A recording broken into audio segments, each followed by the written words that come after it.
हाय, कैसे हो तुम लोग। आज जो है मेटलर्जी में ऑब्जेक्टिव का सेकेंड क्लास ले रहे हैं, है ना।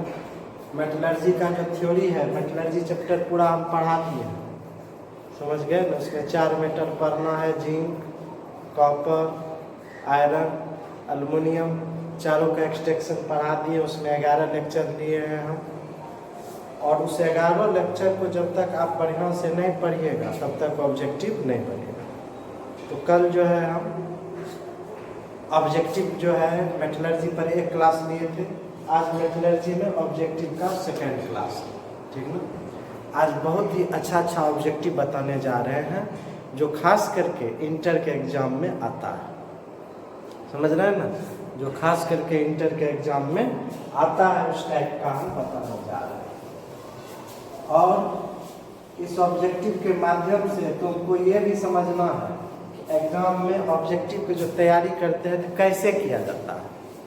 ऑब्जेक्टिव पढ़ने का मतलब है कि उसके बाएं दाएं जितना भी ऑब्जेक्टिव बनता है सबको पढ़ लिए तब वह ऑब्जेक्टिव बनना। इन्हें के बस जो क्वेश्चन दिया है सिर्फ उसको पढ़ लिए, उसका आंसर ऑब्जेक्टिव पढ़, वो नहीं हुआ। ऑब्जेक्टिव कैसे पढ़ा जाता है हम आपको पिछला वीडियो में सिखा दिए हैं, आज भी आपको सिखा रहे हैं। देखिए, फर्स्ट क्वेश्चन है, most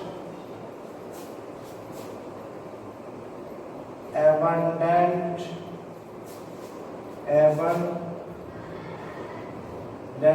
element in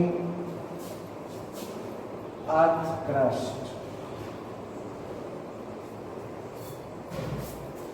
Most abundant element, most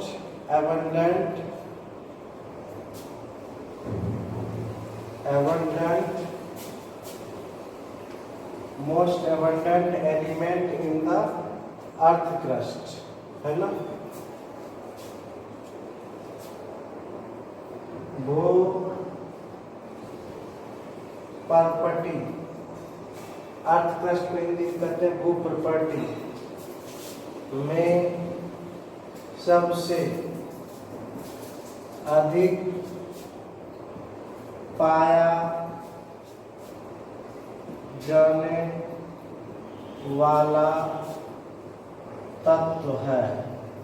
भू प्रॉपर्टी में सबसे अधिक पाया जाने वाला तत्व है। तो देखिए ऑब्जेक्टिव चॉइस ले रहे हैं, सिलिकॉन, दूसरा है एल्युमिनियम, है ना, थर्ड है तुम्हारा आयरन, एंड फोर्थ है तुम्हारा ऑक्सीजन। देखो ये थ्योरी बच्चों पढ़ा चुके हैं और ये क्वेश्चन अक्सर एग्जाम में आता है, इंटर के एग्जाम में अक्सर आता है। Most abundant element in the earth crust. Earth crust के हिंदी में क्या कहेंगे, भू प्रॉपर्टी में सबसे अधिक पाए जाने वाला तत्व है। हम लोग जो मिनरल प्राप्त करते हैं कहाँ से, भू प्रॉपर्टी से ही मेनली प्राप्त किया जाता है। अर्थ क्रस्ट से ही मुख्य रूप से क्या प्राप्त करते हैं, हम लोग मिनरल प्राप्त करते हैं। तो कहता है कि अर्थ क्रस्ट में सबसे अधिक कौन सा एलिमेंट, सिलिकॉन, एल्युमिनियम, आयरन की ऑक्सीजन क्या है। तो आपको हम पहले ही बता चुके हैं कि अर्थ क्रस्ट में सबसे अधिक पाया जाने वाला एलिमेंट कौन है, ऑक्सीजन। उसके बाद कौन है बताओ, सिलिकॉन, उसके बाद एल्युमिनियम, उसके बाद क्या है, आयरन।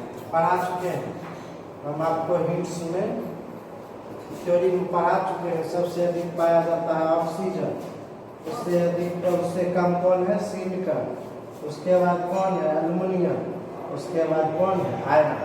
ये क्रम याद रखिएगा बच्चों, ये किस क्रम में पाया जाता है। और देखो ऑक्सीजन जो पाया जाता है 46.6%, या अर्थ क्रस्ट में कितना है, 46.6%। सिलिकॉन जो है 27.7%। सब वीडियो में लोड है, आप देख लीजिएगा। उसके बाद देखो एल्युमिनियम जो है 8.3%, समझे। और उसके बाद जो आयरन है यह है 4.7%, 4.7%। ओके, तो देखिए पढ़ने का मतलब ये हुआ नहीं सिर्फ पढ़ लिए अर्थ क्रस्ट में सबसे अधिक कौन है, तो कह देंगे सर ऑक्सीजन। ये पढ़ना या नहीं पढ़ना बात बराबर है, उसको ऑब्जेक्टिव पढ़ना नहीं कहते हैं। कि सिर्फ इस क्वेश्चन का आंसर जान गए कि अर्थ क्रस्ट में सबसे अधिक पाया जाने वाला तत्व कौन है, तो कह देंगे ऑक्सीजन, हो गया आंसर, है ना। ये पूछ देगा कि दूसरा सबसे अधिक पाया जाने वाला अर्थ क्रस्ट में तत्व कौन है, ऐसा भी क्वेश्चन आ सकता है कि अर्थ क्रस्ट में दूसरा सबसे अधिक पाया जाने वाला तत्व कौन सा है, तब तो आप आंसर नहीं दे पाएंगे। इसीलिए इस क्वेश्चन से, इस क्वेश्चन के बाएं दाएं जितना भी क्वेश्चन बन सकता है उससे रिलेटेड क्या थ्योरी है, जब तक हम उसके बारे में नहीं जानेंगे उसको ऑब्जेक्टिव पढ़ना नहीं करते। हम आपको पढ़ा चुके हैं थ्योरी में, अर्थ क्रस्ट में सबसे ज़्यादा है ऑक्सीजन, कितना है 46.6%, उसके बाद सिलिकॉन 27.7%, एल्युमिनियम 8.3%, आयरन जो है 4.7%। समझ गए, ये हुआ इसका कंसेप्ट। अब आपको पूछ देगा अर्थ क्रस्ट में दूसरा सबसे अधिक पाया जाने वाला तत्व या एलिमेंट कौन सा है, दूसरा second most abundant element in the earth crust. Earth crust में दूसरा सबसे अधिक पाया जाने वाला एलिमेंट कौन है, तब आप जवाब देंगे क्या, सिलिकॉन। तीसरा सबसे अधिक पाया जाने वाला एलिमेंट कौन है, तब क्या जवाब दोगे, एल्युमिनियम। तो इस तरह से जब पढ़ लेते हैं तब आपको क्या होगा, ऑब्जेक्टिव निश्चित रूप से एग्जाम में पकड़ा जाएगा। समझ रहे हैं, इसको सब ऑब्जेक्टिव का बहस पढ़िएगा जो हम बता रहे हैं, खास करके एग्जाम में इस टाइप का ऑब्जेक्टिव आता है। ओके, नेक्स्ट देखिए सेकेंड क्वेश्चन, मोस्ट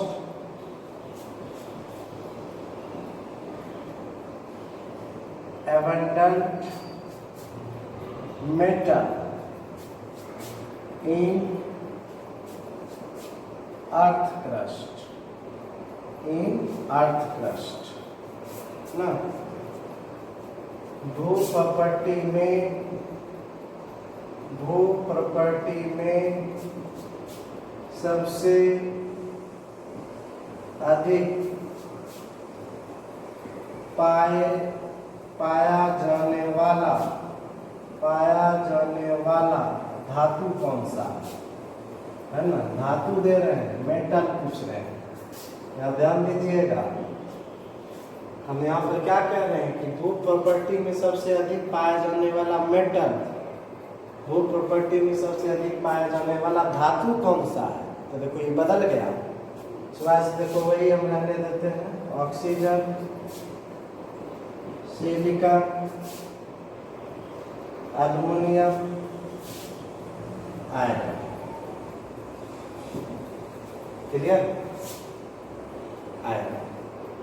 तो आपको अभी हम तुरंत बताया है, सबसे ज्यादा ऑक्सीजन, तब सिलिकॉन, तब एल्युमिनियम, तब क्या है, आयरन। तो सबसे पहले जानिएगा टोटल तो एलिमेंट है, एलिमेंट में तो 118 एलिमेंट है, उसमें से ऑक्सीजन क्या है, नॉन मेटल, सिलिकॉन क्या है, मेटल वाइट, ये दोनों क्या है, मेटल। मेटल में तो यही दोनों हुआ। तो मेटल यह पाया जाता है कितना बताए, 8.3%, ये 8.3%, और आयरन बताया 4.7%। ये तुम्हारा मेटल है ना, ये एल्युमिनियम क्या है, मेटल। आयरन भी क्या है बताओ, मेटल है ना। ऑक्सीजन क्या है, नॉन मेटल, अधातु, नॉन मेटल। सिलिकॉन क्या है, मेटल वाइट, है ना। तो अब मेटल पूछ रहा है, ये दोनों तो नहीं होगा, ऑक्सीजन सिलिकॉन तो नहीं होना। अब एल्युमिनियम और आयरन में बात करेंगे, एल्युमिनियम बताए 8.3% और आयरन बताए 4.7%। तो इसका आंसर क्या हो जाएगा बताओ, एल्युमिनियम होगा। आया समझ में। तो ऑब्जेक्टिव कैसे पढ़ा जाता है बच्चों, दिमाग में आया, इसको कहते हैं ऑब्जेक्टिव पढ़ना। आप इस तरह से पढ़िएगा ऑब्जेक्टिव, ये नहीं कि बस सर इसका आंसर एल्युमिनियम है, ये नहीं। अब देखो इसी में तुमको पूछ देगा कि second most abundant metal in the earth crust, भू प्रॉपर्टी में दूसरा सबसे अधिक पाया जाने वाला मेटल, दूसरा सबसे अधिक पाया जाने वाला धातु क्या है? तब आंसर क्या हो जाएगा? आयरन। या 4.7 है, या 8.3 है, या 4 क्या है 7 है, तब आंसर क्या हो जाएगा? बताओ, आयरन। तो देख रहे हो ना कि एक ही ऑब्जेक्टिव में बहुत सारा ऑब्जेक्टिव आ जाता है। तो ऑब्जेक्टिव कैसे पढ़ा जाता है बच्चों, हम आपको सिखा रहे हैं, इस तरह से पढ़ा। ओके, इसको दिमाग में आप रखोगे तब आपसे क्वेश्चन बनेगा। इस टाइप को खास करके एग्जाम में देता है। अब देखिए नेक्स्ट क्वेश्चन आपको एग्जाम में जैसे पूछ देता है, सबको एग्जाम में आता है, calamine is an ore of, calamine किसका अयस्क है? निम्नलिखित में से किसका अयस्क है ना? चॉइस में दे देगा कॉपर, मैग्नीशियम, है ना, मैग्नीशियम, जिंक, फोर्थ में दे दिया कैल्शियम, फोर्थ में मान लो दे दिया किसका? Mercury, Hg। कहता है कि calamine is an ore of, calamine किसका ओड है? आपको हम ओड्स का नेम जो है 25-30 गो ओड्स का नेम एक जगह लिख दिए हैं, बता चुके हैं कि सब ओड का नाम याद रखना, वहाँ से एक ऑब्जेक्टिव निश्चित रूप से आएगा। पढ़ाए हैं कि नहीं? आप वीडियो को देखिएगा, है ना। अब कॉपर है तो देखो कॉपर का नाम बताए हैं, कॉपर के ओड क्या क्या है? कॉपर पैराइट CuFeS2, है ना, malachite CuCO3 × COOH whole 2, cuprite Cu2O, ये सब क्या है? कॉपर का एस के, कॉपर ग्लास Cu2S, एज्यूराइट, है ना, ट्वाइस CuCO3 × COOH होल 2, यह सब किसका है? कॉपर का। इसमें कहीं कैलामाइन आया? मैग्नीशियम का ओड देखिए क्या है? मैग्नेसाइट MgCO3, डोलोमाइट क्या है? MgCO3 × CaCO3, मैग्नीशियम कार्बोनेट और कैल्शियम कार्बोनेट, यह क्या है? मैग्नीशियम का ओड है। उसके बाद कार्नोलाइट क्या हुआ? KCl × MgCl2 × 6H2O, यह सब क्या है? मैग्नीशियम का ओड है। ऐसे पढ़ा जाता है ऑब्जेक्टिव, समझ रहे हैं ना कि कॉपर का ओड कौन कौन है? फिर से सुन लीजिए, copper pyrite, malachite, cuprite, copper glass, azurite, यह किसका ओड है? कॉपर का। मैग्नीशियम के क्या क्या है? मैग्नेसाइट, डोलोमाइट, कार्नोलाइट, यह किसका ओड है? मैग्नीशियम का। मरकरी का आप देखो, मरकरी का तो एक ही है, सीने बार बतेवे की है, HGS जिसको पढ़ते हैं, यह क्या है? मरकरी का ओड है। जिंक का ओड तो बहुत फेमस है, जानते हो, zinc blende ZnS, zincite ZnO, और क्या है? Calamine, zinc carbonate, zinc carbonate को हम लोग क्या कहते हैं? कैलेमाइन। तो पूछता है कैलेमाइन किसका ओड है? क्या कहेंगे? जिंक का। अब ऑब्जेक्टिव कैसे पढ़ा जाता है समझ गए? मरकरी का क्या हो गया? सीने बार HGS। मैग्नीशियम को पढ़ोगे तब क्या करोगे? मैग्नेसाइट, डोलोमाइट, कार्नोलाइट, यह मैग्नीशियम का ओड है। कॉपर का ओड क्या है? Copper pyrite, malachite, cuprite, copper glass, azurite, यह कॉपर का है। जिंक का क्या क्या है? जिंक ब्लेंड, जिंकाइट, कैलेमाइन, यह सब किसका ओड है? जिंक। हम याद रखना, सब पूछता है कि कैलेमाइन किसका ओड है, तो क्या जवाब दोगे बच्चों? जिंक का। एकदम याद रखना, ये तो 3 गो है। इसमें पूछ देगा तुमको, देखो मेलेकाइट, मेलेकाइट किसका ओड है? क्या कहोगे? कॉपर का। मेलेकाइट किसका ओड है? कॉपर का। डोलोमाइट, डोलोमाइट पूछ देगा किसका ओड है? कहोगे मैग्नीशियम का, है ना। कैलेमाइन, कैलेमाइन माइन पूछ देगा या किसका, केलेमाइन है ना, केलेमाइन या किसका और है, क्या जवाब दोगे, जिंक है ना। अब देखो केलेमाइन क्या होता है, इसका जिंक कार्बोनेट, केलेमाइन क्या हुआ बताओ, जिंक कार्बोनेट। मेलेकाइट क्या हुआ, CuCO3 इंटू CuOH2, याद रहेगा। मेलेकाइट क्या हुआ, CuCO3, CuCO3 क्या हुआ, cupric carbonate, cupric hydroxide. CuCO3 क्या पढ़ोगे, क्यूप्रिक कार्बोनेट, और CuOH2 क्या पढ़ोगे, क्यूप्रिक हाइड्रोक्साइड। यह किसका और है, मेलाकाइट का और है। ओके, डोलोमाइट क्या हुआ, किसका और है, मैग्नीशियम का। ये किसका हुआ, magnesium carbonate, MgCO3 into CaCO3 है ना।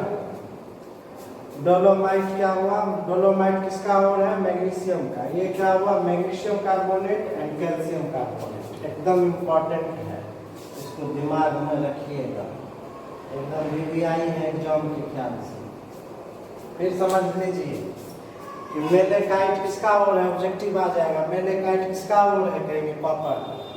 इसका फॉर्मूला क्या होगा, cupric carbonate and cupric hydroxide को ही ओर्स नेम क्या है, मेलेकाइट। यह किसका और है, कॉपर। इसका भी याद रखना है। इसका इन एक में दो ऑब्जेक्टिव पूछेगा कि मेलेकाइट किसका और है, कहेंगे कॉपर। ये हुआ एक ऑब्जेक्टिव। दूसरा ऑब्जेक्टिव देगा निम्नलिखित में से कौन मेलाकाइट है। अब चारों फॉर्मूला दे दे, याद रहेगा तब न। मेलाकाइट किसको कहेंगे, cupric carbonate and cupric hydroxide को मेलाकाइट कहते हैं। डोलोमाइट किसका और है, कहेंगे मैग्नीशियम का। इसका फॉर्मूला क्या होगा, कहेंगे magnesium carbonate into calcium carbonate. Calamine किसका और है, कहेंगे जिंक का। इसका फॉर्मूला क्या होगा, जिंक कार्बोनेट। एकदम याद रखना, सब अबे करता है एग्जाम, इसमें नई वाला बात नहीं है। इसी को देखो कितना ऑब्जेक्टिव बताएगा, 3 को बताए ना, 3 दूनी 6 ऑब्जेक्टिव इसी में आएगा। मेलेकाइट किसका और है, फिर बोल रहे हैं कॉपर का। डोलोमाइट किसका और है, मैग्नीशियम का। केलेमाइन किसका और है, जिंक का। एकदम इस तरह से दिमाग में रखना है, तभी जो है आपको मतलब एक ही ऑब्जेक्टिव में ढेर सारा ऑब्जेक्टिव बताते हैं।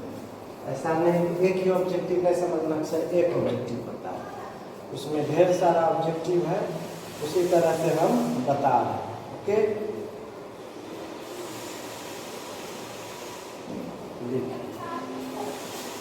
Very simple question, very simple question कहता है mineral, a mineral is known as ore if a mineral is known as ore if metal, a mineral is known as ore if metal खनिज को अयस्क कहा, a mineral is known as ore, खनिज को अयस्क कहा जाता है, कहा जाता है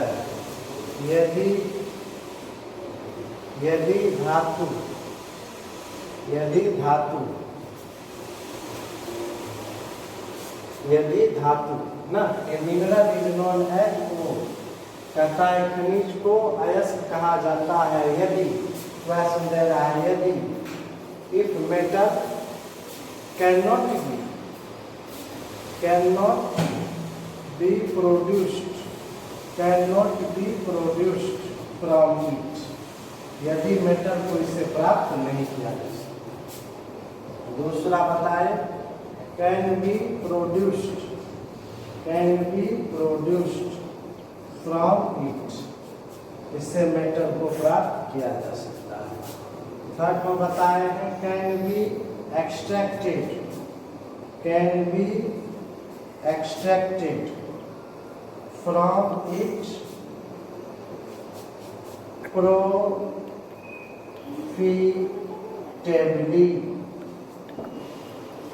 and fourth में क्या है, is very costly, very costly।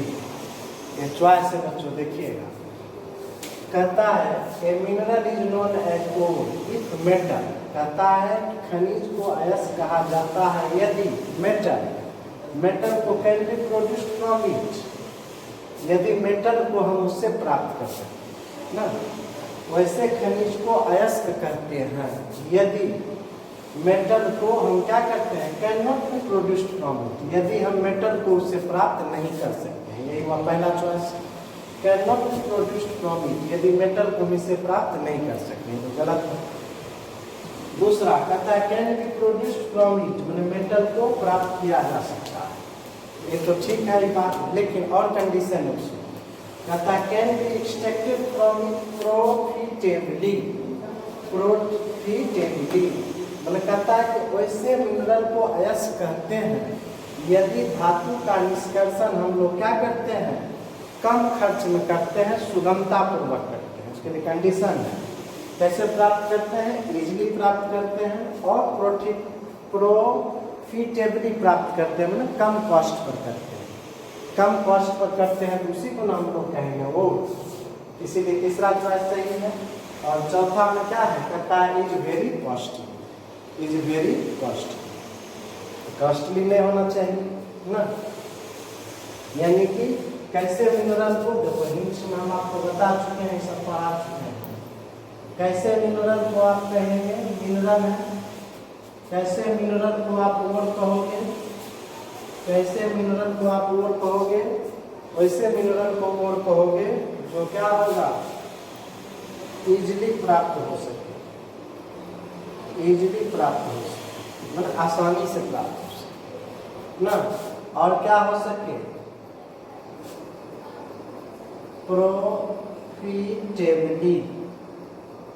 Profitably मतलब कम खर्च। समझिएगा, यहाँ कंफ्यूज करता है स्टूडेंट। धरती के नीचे से खोद कर, धरती के नीचे खोद कर खान से जो प्राप्त करते हैं उसको मिनरल कहते हैं, लेकिन सभी मिनरल को ओर नहीं कहेंगे, सभी मिनरल को ओर नहीं कहेंगे,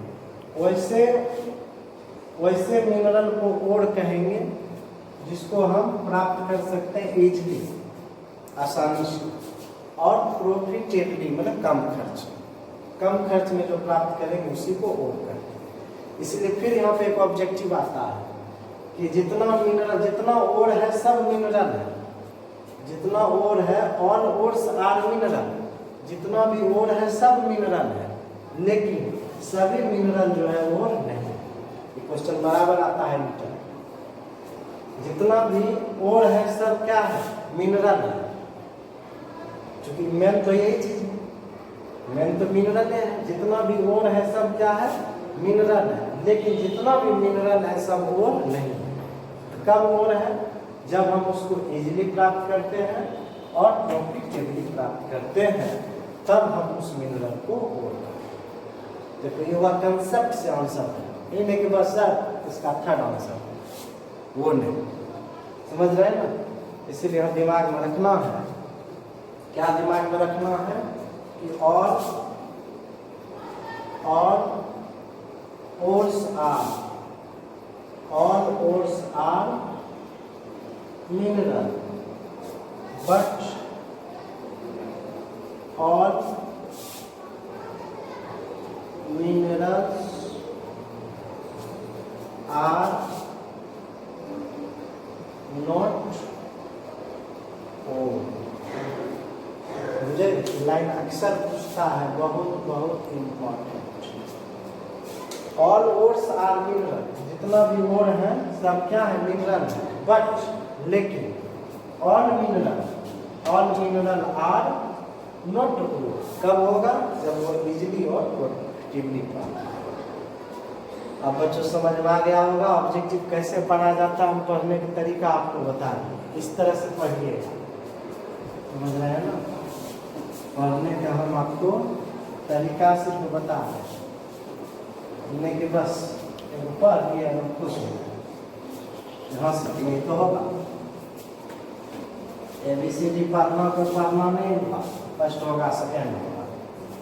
समझ रहे हैं ना? हर चैप्टर में हम ऑब्जेक्टिव देंगे, आपको हम सिखा देंगे कि ऑब्जेक्टिव कैसे पढ़ा जाता है। ओके, आपको हम निश्चित रूप से सिखा देंगे। नेक्स्ट देखिए, हीटिंग ऑफ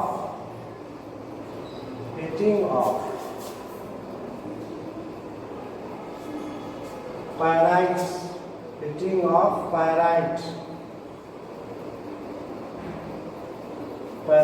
to remove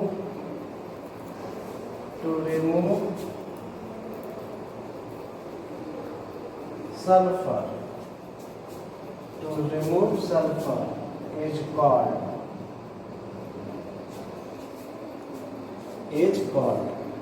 इसको उतारिए। Heating pyrites to remove sulfur is called, इसको अच्छी तरह से उतारिए, क्या कहता है ना।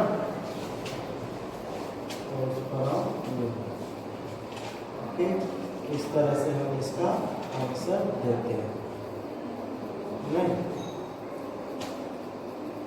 इसमें दो टर्म है, कैल्किनेशन और roasting to remove sulphur. Calcination and roasting. Heating of pyrite was to remove sulfur. Pyrite आयस को गर्म कर सल्फर हटाने की क्रिया को कहा जाता है। बहुत इम्पोर्टेंट है ना, बहुत इम्पोर्टेंट। इसको क्या कहेंगे? स्मेल्टिंग पढ़ा चुके हैं फर्स्ट वीडियो में। कैल्किनेशन या कैल्सिनेशन जो पढ़िए आप। उसके बाद है लिक्वेशन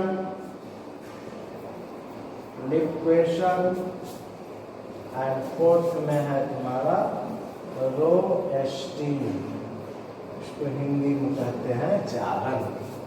इसको उतारिए, हिंदी में क्या कहते हैं? जालन।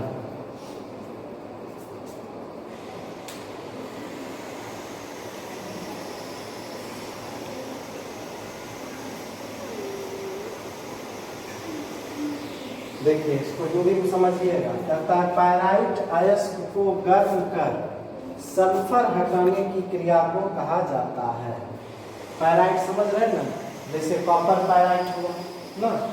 कॉपर पायराइट का मतलब बताया है CuFeS2। कॉपर पायराइट क्या होगा? CuFeS2 को हम लोग क्या कहेंगे? Copper pyrite. तो कहता है पायराइट अयस्क को गर्म कर सल्फर हटाने की क्रिया को क्या कहा? तो पहला हम दिया है स्मेल्टिंग किसको कहते हैं बता दिए हैं कि लेस इलेक्ट्रोपॉजिटिव मेटल के ऑक्साइड को कार्बन के साथ गर्म करने की क्रिया को स्मेल्टिंग कहते हैं। पहला वीडियो में बता दिए हैं। इक्वेशन क्या है? लिक्विड गर्म करके सॉलिड को गर्म करके लिक्विड में कन्वर्ट करने की क्रिया को इक्वेशन हुआ। उसके बाद है कैल्किनेशन और रोस्टिंग, ये दोनों टर्म बड़ा इंपॉर्टेंट। देखो, कैल्किनेशन में हम लोग क्या करते हैं कि अयस्क, कैल्किनेशन में हम लोग क्या करते हैं? अयस्क को, है ना, उसके मेल्टिंग पॉइंट के नीचे वायु की अनुपस्थिति में गर्म करने की क्रिया को कहते हैं कैल्किनेशन, है ना। कैल्किनेशन के द्वारा क्या होता है? इसके द्वारा जो होता है कार्बोनेट को, कौन हो? कार्बोनेट को और हाइड्रेटेड मेटल ऑक्साइड को, कार्बोनेट और हाइड्रेटेड मेटल ऑक्साइड ओर को मेटल ऑक्साइड में कन्वर्ट किया जाता है। कार्बोनेट ओर को और हाइड्रेटेड मेटल ऑक्साइड को क्या करते हैं? हाइड्रेटेड मेटल ऑक्साइड को किसमें कन्वर्ट कर देते हैं? बताओ, मेटल ऑक्साइड में कन्वर्ट कर देते हैं। इसके द्वारा, कैलकुलेशन के द्वारा। हम दिमाग में रखिएगा, ये दोनों टर्म बहुत ही इम्पोर्टेंट। कैल्सिनेशन, इसमें हम क्या करते हैं, एकदम ऑब्जेक्टिव आता है। कार्बोनेट ओ, कौन और carbonate ore and hydrated metal oxide को बदल देते हैं किसमें, मेटल ऑक्साइड, इसमें बदल देते हैं मेटल ऑक्साइड। कार्बोनेट और मतलब जैसे कैलेमाइट, जिंक कार्बोनेट, लाइमस्टोन क्या हुआ, CaCO3, यह सब हुआ कार्बोनेट वो। जब हम इसको एयर के प्रेजेंस में हीट करते हैं, उसके मेल्टिंग पॉइंट के नीचे जब हीट करते हैं, यह और कन्वर्ट हो जाता है किसमें, मेटल के ऑक्साइड में कन्वर्ट हो जाता है। इसके अलावा क्या है, hydrated metal oxide. Hydrated metal oxide और जैसे मान लो हो गया आपका बॉक्साइड, N2O3 ये मेटल ऑक्साइड है, उसमें वाटर मिला है, इसीलिए इसको क्या कहेंगे, हाइड्रेटेड मेटल ऑक्साइड। इसके द्वारा भी यह बदल जाता है किसमें, मेटल के ऑक्साइड में कन्वर्ट हो जाता है। और जहाँ कार्बोनेट रहेगा तो वहाँ कार्बन डाइऑक्साइड बन के निकल जाएगा, और जो हाइड्रेटेड ओर है उसमें वाटर निकल जाएगा, है ना। इसमें हम क्या करते हैं, एयर की अनुपस्थिति में कराते हैं। और दूसरा है रोएस्टिंग, दूसरा देखो टर्म है रोएस्टिंग। रोएस्टिंग के द्वारा हम लोग क्या करते हैं, सल्फाइड को क्या करते हैं, सल्फाइड को, है ना। रोएस्टिंग के द्वारा हम लोग क्या करते हैं, सल्फाइड को हम बदल देते हैं किसमें, मेटल ऑक्साइड में। सल्फाइड और को बदल देते हैं किसमें, मेटल ऑक्साइड में। जैसे देखो जिंक ब्लेंड है, जिंक ब्लेंड को जब एयर की उपस्थिति में हम गर्म करेंगे तो ये जिंक ब्लेंड बदल जाता है किसमें, ZnO में, और सल्फर डाइऑक्साइड निकल जाएगा। उसी तरह से गैलेना PbS, इसको जब हम हीट करते हैं तो यह बदल जाता है किसमें, लेड ऑक्साइड में, और सल्फर जो है सल्फर डाइऑक्साइड बन के निकल जाता है, और यह बदल जाता है किसमें, मेटल ऑक्साइड। मेटल ऑक्साइड में बदल जाता है, और इसके साथ साथ सल्फर क्या होता है, निकल जाता है ना। जैसे आपको बताएं, इसमें क्या लेते हैं, इन प्रेजेंस ऑफ एयर, इसको जब हम हीट करते हैं किसमें, प्रेजेंस ऑफ, जैसे मान लो हम ले लिए क्या, ZnS, जिंक ब्लेंड, इसको हम हीट किए एयर के प्रेजेंस में, यह कन्वर्ट हो गया किसमें, zinc oxide plus sulphur dioxide में कन्वर्ट हो गया। बैलेंस करने के लिए मान लो हम यहाँ क्या दे देंगे, 2, यहाँ मान लो दे दिए 2, है ना। बैलेंस कर लेना, जिंक सल्फाइड है उसको बैलेंस करने के लिए हम 2, 3 कहीं पर दे दिए। मान लो यहाँ पर हमने क्या लिया, जिंक ब्लेंड ZnS, इसमें हम ले लेते हैं 3 ले लिए, तो 3 दूनी कितना होगा, 6, है ना। यहाँ ले लिए 2, यहाँ पे क्या हो जाएगा 2, है ना। यहाँ सल्फर कितना हो गया 2, तो यहाँ ले लिए 2, तो 2 दूनी 4, तो 6। करने का मतलब समझिएगा भैया, हम क्या करते हैं रोएस्टिंग में, सल्फाइड, ध्यान देना दोनों टर्म बहुत इंपॉर्टेंट है। रोएस्टिंग में क्या करते हैं, सल्फाइड ओर को हम गर्म करते हैं, है ना, गर्म करते हैं। ओके, सल्फाइड ओर को हम क्या करते हैं बताओ, गर्म करते हैं, है ना। किसकी उपस्थिति में, वायु की उपस्थिति में, है ना। सल्फाइड ओर को हम क्या करते हैं, गर्म करते हैं एयर के प्रेजेंस में, उसके मेल्टिंग पॉइंट के नीचे जब हम गर्म करते हैं तो सल्फाइड ओर बदल जाता है किसमें, मेटल ऑक्साइड में, और सल्फर जो है कन्वर्ट हो जाता है सल्फर डाइऑक्साइड बन के क्या होता है, निकल जाता है। सल्फर जो है क्या करता है, सल्फर डाइऑक्साइड बन के निकल जाता है। उसी तरह से मान लो दूसरा जो है गैलेना है PbS, यानी क्या है, सल्फाइड ओर है, गैलेना PbS, इसको भी हम क्या करते हैं, ऑक्सीजन की उपस्थिति में गर्म करते हैं, उसके मेल्टिंग पॉइंट के नीचे, यह बदल जाता है किसमें, लेड ऑक्साइड में, और यह सल्फर डाइऑक्साइड गैस बन के निकल जाता है। इसको क्या कहते हैं, गैलेनो, गैलेनो PbS, गैलेनो। यह क्या है, लेड का एस, गैलेनो PbS। तो फिर समझिए बच्चों, अब क्या कह रहा है, कौन सा पर चलेगा, देखो कितना एक्सप्लेन हम किया। कहता है पायराइट अयस्क को गर्म कर सल्फर हटाने की क्रिया को क्या कहा जाता है, इसको हम लोग क्या कहेंगे, रोस्टिंग।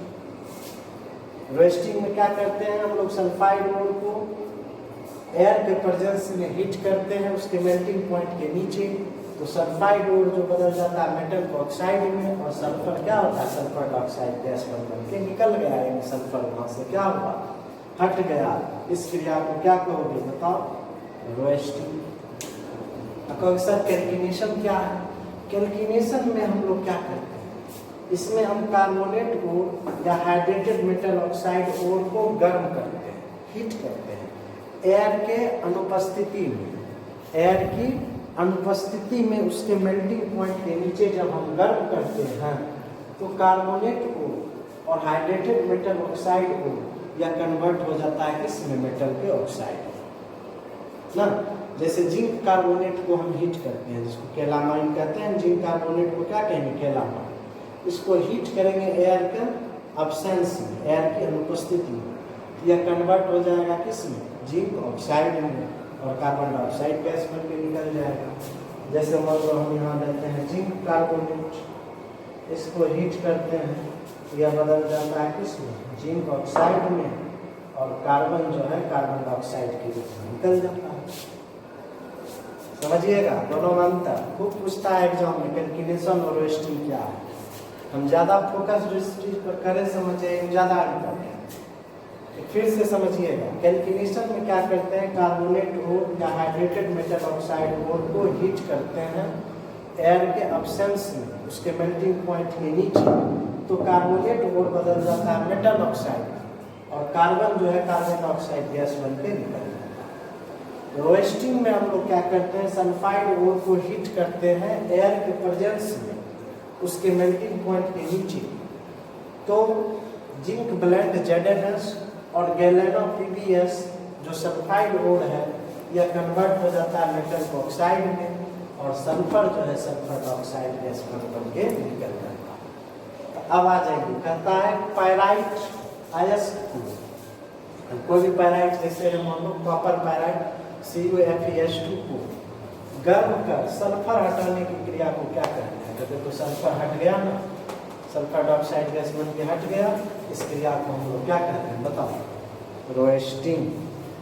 इस क्रिया को क्या कहते हैं बताइए, रोस्टिंग।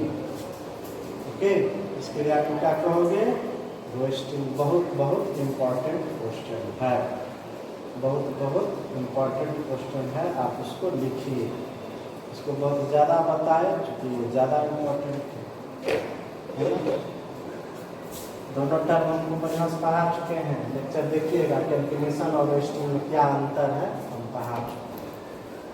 ऑब्जेक्टिव पढ़ना किसको कहते हैं हम आपको सिखा दें, इन्हें के बाद सर इसका फर्स्ट होगा, सेकेंड होगा, थर्ड होगा, वो नहीं होगा।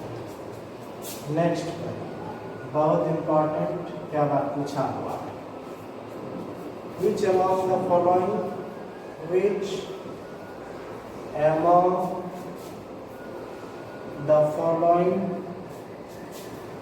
following is called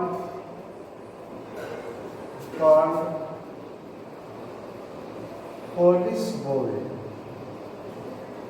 या फुल्स गोल्ड भी कहते हैं इसको, पॉलिश गोल्ड।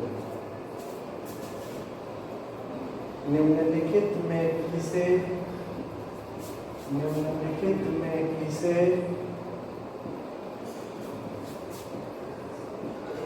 मूर्खों का सोना कहा जाता है। क्वेश्चन बैंक देखिएगा, क्वेश्चन पूछा है ना, निम्नलिखित में से किसे मूर्खों का सोना कहा जाता है, पुलिस गोल्ड। निम्नलिखित में से किसे मूर्खों का सोना कहा जाता है। फर्स्ट में लिखिएगा चॉइस जो आपको दिया हुआ है AS2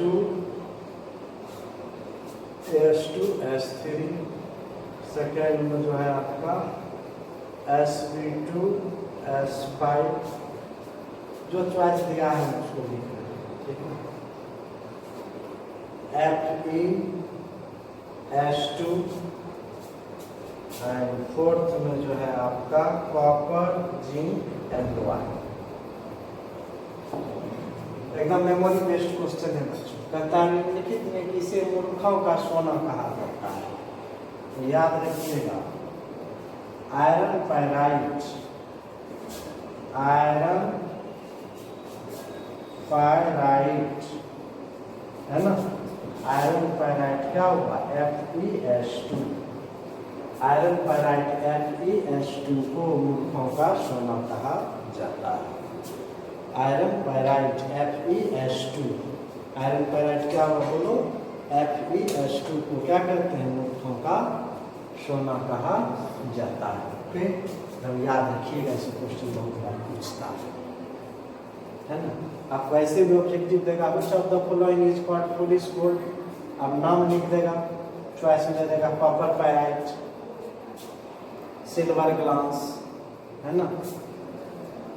उसके बाद मान लो दे देगा कैलेमाइन, अच्छा चौथा में क्या लिख देगा आयरन पायराइट। याद रखना है आयरन पायराइट और फार्मूला क्या हुआ FeS2, इसी को क्या कहते हैं मूर्खों का सोना। ये मेटलर्जी में जो है ऑब्जेक्टिव का आज सेकेंड लेक्चर है बच्चों। कल एक वीडियो दिए थे ऑब्जेक्टिव में मेटलर्जी पर, आज मेटलर्जी का जो है ये ऑब्जेक्टिव का सेकेंड लेक्चर है। इसी तरह से हर चैप्टर में ऑब्जेक्टिव भी बताएंगे, न्यूमेरिकल भी बताएंगे, है ना। इसके पहले केमिकल काइनेटिक्स में एक चैप्टर दी है न्यूमेरिकल पर, केमिकल काइनेटिक्स आप लोग को पढ़ा चुके हैं। केमिकल काइनेटिक्स, काइनेटिक्स जो है इस पर हम न्यूमेरिकल क्लास दिए हैं, न्यूमेरिकल का क्लास दिए हैं, आप इसको देखिए। चूँकि ऑफलाइन जो क्लास चल रहा था तो उसमें हम आपको इलेक्ट्रोकेमिस्ट्री पढ़ा दिए थे, केमिकल काइनेटिक्स पढ़ा दिए थे, सॉलिड स्टेट पढ़ा दिए थे, उधर सॉल्यूशन में 2-4 क्लास पढ़ा पाए थे। और अभी हम आप लोग को पढ़ा रहे हैं क्या सरफेस केमिस्ट्री। तो सरफेस केमिस्ट्री में बच्चों 7 लेक्चर ले चुके हैं, करीब करीब 8-10 लेक्चर और लेंगे तो सरफेस केमिस्ट्री पूरा हो जाएगा। तो हम कोशिश करेंगे कि पहले सरफेस केमिस्ट्री को पूरे कर दें, क्योंकि मेटलर्जी को तो पूरा कर दिए हम। अब हम क्या कोशिश करेंगे कि पहले सरफेस केमिस्ट्री को पूरा कर देंगे, उसके बाद ये दूसरा चैप्टर में इन करेंगे। इस बीच में हम न्यूमेरिकल और ऑब्जेक्टिव बताते रहेंगे, इस बीच में न्यूमेरिकल और ऑब्जेक्टिव हम देते रहेंगे। जैसे ऑब्जेक्टिव दिए कल और आज, इसके पहले दिए हम केमिकल काइनेटिक्स में न्यूमेरिकल क्लास दिए, आप वीडियो देखिएगा। केमिकल काइनेटिक्स में कौन क्लास दिए हैं न्यूमेरिकल, उसको आप देखिएगा। हर चैप्टर में हम न्यूमेरिकल भी देंगे, फिर सॉलिड स्टेट में न्यूमेरिकल देंगे, इलेक्ट्रोकेमिस्ट्री में देंगे, ऑब्जेक्टिव न्यूमेरिकल साथ चलेगा। Okay, thanks.